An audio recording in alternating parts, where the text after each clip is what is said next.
வணக்கங்கள். அன்னதானம் எப்படியெல்லாம் தொடர்ந்து நம்மை காக்கும் என்பதற்காக ஒரு கதை பார்ப்போம்.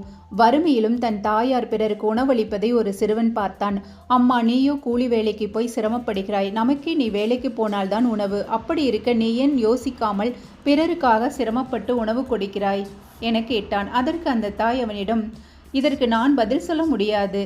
நம் வசிப்பிடத்தின் அருகில் உள்ள காட்டில் ஒரு முனிவர் இருக்கிறார். நீ அவரை சந்தித்து விடை கேட்டு வா என்று அனுப்பி வைத்தாள்.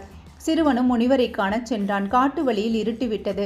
ஒரு மரத்தடியில் தங்கிக் கொள்ளலாம் என்று நினைத்து அங்கே அமர்ந்தான். அப்போது அந்த மரத்தின் மேல் ஒரு குட்டி வீடு இருந்தது. விலங்குகள் தங்களை தாக்காமல் இருப்பதற்காக மரத்தின் மேல் கட்டப்பட்ட மிகச்சிறிய வீடு அது. அதில் வசித்து வந்த தம்பதியினர் சிறுவனுக்கு அடைக்கலம் தந்தனர். அந்த வீட்டில் இருவர் மட்டுமே முடியும். உணவும் இருவருக்கு மட்டுமே இருந்தது. ஆனால் அந்த அன்பான ஆடவன் தன் உணவில் பாதியை சிறுவனுக்கு தந்து அவன் கீழே விழுந்துவிடக் கூடாது என்று தங்களுக்கு நடுவில் படுக்க வைத்து கொண்டான்.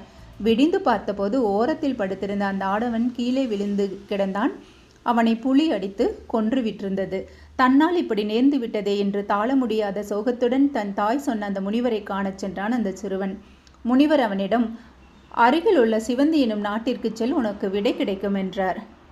அந்த சிறுவனும் அங்கே சென்றான். அங்கே நீண்ட நாட்களாக குழந்தை இல்லாத அரசனுக்கு ஒரு ஆண் குழந்தை பிறந்திருந்தது. ஆனால் பிறந்தது முதல் அந்த பிள்ளை அளவே இல்லை. காட்டு வழியே ஒரு சிறுவன் வருவான். அந்த சிறுவன் தொட்டால்தான் அந்த குழந்தை அழுகும் சிரிக்கும் என்று ஜோதிடர்கள் கூற, அச்சமயத்தில் சரியாக இந்த சிறுவனும் அங்கு செல்ல அரசன் இந்த சிறுவனை அரண்மனைக்கு அழைத்துச் சென்றான். தன் குழந்தையை காட்டி தொடச் சொன்னான். சிறுவனும் அந்த குழந்தையை தொட்டதும் அந்த குழந்தை குவா குவா என்று அழுது பின் சிரித்தது.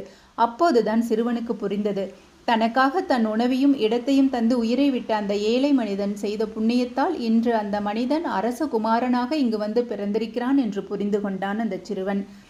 குழந்தையை பேச வைத்ததற்காக அரசன் பொன்னும் பொருளும் கொடுத்தான்.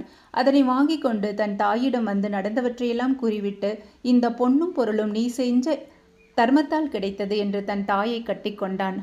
மேலும், அம்மா, நாம் செய்யும் தர்மம் வீண் போகாது. அது நம்மை உயர்ந்த நிலைக்கு கொண்டு செல்லும் என்று புரிந்து கொண்டேன். நமது தேவையை பூர்த்தி செய்துவிட்டு அடுத்தவர்களுக்கு கொடுப்பது புண்ணியத்தை கொடுக்கும் என்பதை உணர்ந்து கொண்டேன் என்றான்.